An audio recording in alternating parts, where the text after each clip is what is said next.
बिस्मिल्लाहिर्रहमानिर्रहीम। भाई मुअज़्ज़ज़ मोहतरम, आज आप हज़रात के दरमियान मुख्तसर बातें हज़रत ज़ुन्नून मिस्री रहमतुल्लाहि अलैह के ताल्लुक़ से बतलानी है। हज़रत यूसुफ़ बिन हसन रहमतुल्लाहि अलैह और हज़रत ज़ुन्नून मिस्री रहमतुल्लाहि अलैह एक रोज़ एक तालाब के किनारे पर आप बैठे हुए थे। इसके करीब बैठे बैठे हज़रत ज़ुन्नून मिस्री रहमतुल्लाह अलैह फरमाते हैं कि एक अचानक मेरी नज़र तालाब के किनारे पर पड़ी। मैंने एक बिच्छू को देखा जो तालाब के किनारे पर बैठा हुआ था। देखते ही देखते एक मेंढक तालाब के किनारे पहुंचा, यानी इसके करीब लगा और बिच्छू इसके ऊपर बैठ गया। जैसे ही ये बिच्छू मेंढक के ऊपर बैठ गया, मेंढक ने तैरना शुरू कर दिया और इसी तरीके से यानी मेंढक तैरते तैरते दूसरे किनारे पर पहुंच गया। हम देखते रहे, हम भी दूसरे किनारे के करीब पहुंच गए। ये बिच्छू जैसे ही ये मेंढक तालाब की ओर दूसरे किनारे पहुंचा, इससे उतर गया और एक सिमत बिच्छू ने चलना शुरू किया। हजरत यूसुफ बिन हसन रहमतुल्लाहि अलैह फरमाते हैं कि हजरत ज़ुन्नून मिस्री रहमतुल्लाहि अलैह ने फरमाया कि चलो हम भी इस सिमत इस ओर चलते हैं, लगता है कोई बड़ा अजीब व गरीब मामला इस ओर पेश आने वाला है। बहरहाल इसके कुछ फासले से बिच्छू के हम इसके पीछे पीछे हो लिए। चलते चलते हमने देखा कि एक दरख्त के नीचे, दरख्त के साए में एक नौजवान पड़ा है। हम बहुत दूरी पर थे और इस नौजवान के करीब एक अज़दा, एक सांप इसको डंक यानी इसको काटने के लिए तैयार है। जैसे ही वो अज़दा इसको काटने के लिए इस नौजवान इंसान को अपना फना उठाता है, ये बिच्छू इसके इस अज़दा के इस सांप के डंक मारता है, जिसकी वजह से ये अज़दा, ये सांप तड़प तड़प करके मर जाता है। जैसे ही ये अज़दा, ये सांप मर जाता है, ये बिच्छू फौरन वापिस हो लेता है और चलते चलते उसी तालाब के किनारे पर ये पहुंच जाता है।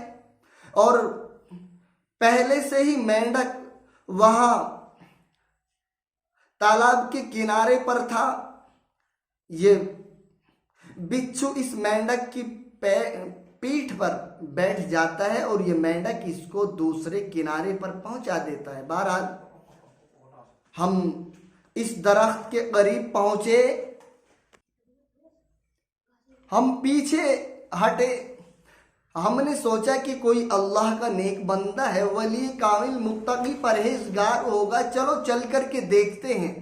बहरहाल ज़ुन्नून मिस्री रहमतुल्लाहि अलैह जैसे ही इस दरख्त के करीब पहुंचते हैं, देखते हैं कि एक नौजवान नशा की हालत में, नशा करके यानी शराब पी करके नशा की हालत में सोया हुआ है। मैंने उसको जगाया और अर्ज किया, नौजवान तू नशा करके शराब पी करके नशा की हालत में यहाँ मीठी नींद सोया हुआ है, तुझको इल्म भी नहीं है कि तेरे पास, तेरे करीब, तेरे संग क्या मामला गुजरा है, पेश आया है। नौजवान ने अर्ज किया कि हजरत मुझको कोई मालूम नहीं है,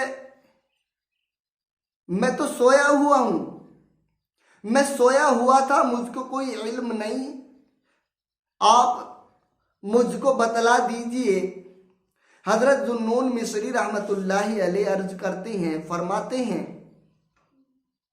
कि ये तेरे करीब जो अजदा, जो सांप मरा हुआ पड़ा है, हमने अपनी आंखों से देखा, हम दूरी पर थे, ये तुझको काटने के लिए, डंक मारने के लिए तैयार था।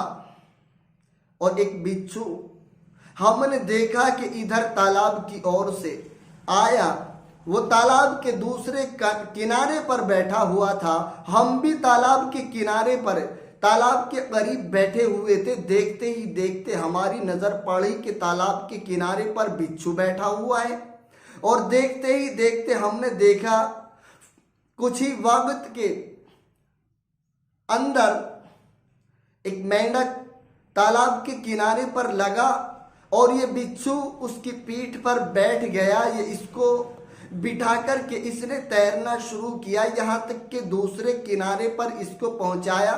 और ये बिच्छू उतर कर के तेरी सिमत, जिधर तू लेटा हुआ है, लेटा हुआ था, इधर का इसने रुख किया। और इस अजदा को जैसे ही ये तुझको सांप काटने के लिए, डंक मारने के लिए आगे बढ़ा, फौरन बिच्छू ने इसको डंक मारा, जिसकी वजह से वो तड़प तड़प करके मर गया। तू गुनाह करके लेटा हुआ है, रब की नाफरमानी करके लेटा हुआ है। नौजवान शराबी ने अर्ज किया कि मेरा रब मुझसे इतनी मोहब्बत, इतना प्यार करता है कि मैं रब की नाफरमानी करके लेटा हुआ हूं, लेटा हुआ था, नशा करके लेटा हुआ था, और वो मेरी इस हाल में भी हिफाजत करता रहा, मुझ पे करम करता रहा। नौजवान ने अर्ज किया कि अब अहद करता हूं,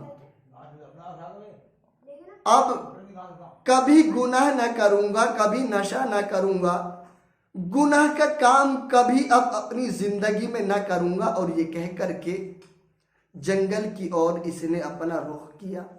बहरहाल बताना ये चाहता हूं कि बाज मर्तबा बुजुर्गों की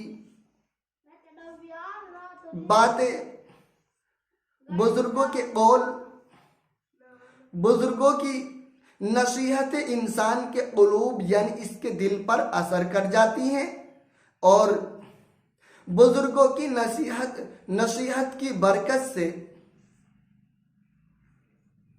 इंसान के लिए वो बुजुर्गों की नसीहत आखिरत में और दुनिया के अंदर भलाई का सबब बन जाती है। गोया कि आखिरत में बख्शिश और नजात का इसके लिए ये जरिया बन जाती है।